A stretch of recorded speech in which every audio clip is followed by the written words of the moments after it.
আরে কিছুই তো বুঝতে পারছি না, কাগজে কি লেখা রয়েছে।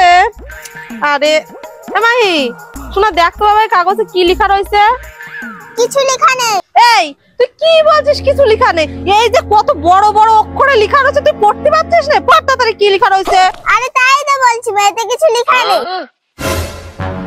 এই মেয়ে, এই আমি নাই পড়াশোনা জানি না, আমি নাই মূর্খ, তো তুইও কি মূর্খ? তোরা এত টাকাতে পড়ায় কি লাভ আছে? এই ফোন তো, তোমার মেয়ের পড়াশোনা করানোর দরকার নেই, এতে কি লেখা রয়েছে তাইও পড়তে পারছে না। এতে কিছু লেখা নেই। এতে কিছু লেখা নেই? এই নাও তুমি দেখো দিন এতে কি লেখা রয়েছে। আরে মেয়ে তো ঠিকই বলিছে, এতে তো কিছু লেখা নেই। হাই ভগবান, তুমিও শেষ মেশে মূর্খ হয়ে বেড়ালে। আমার বাবা বলিল তুমি বিয়ে পাস, তাই দেখে আমি তোমারে বিয়ে করিলাম। ভগবান, এতে বড় বড় করে লেখা রয়েছে, তোমরা সবাই বলছো কিছু লেখা নেই, কিছু লেখা নেই। হাই রে মূর্খ ফ্যামিলি।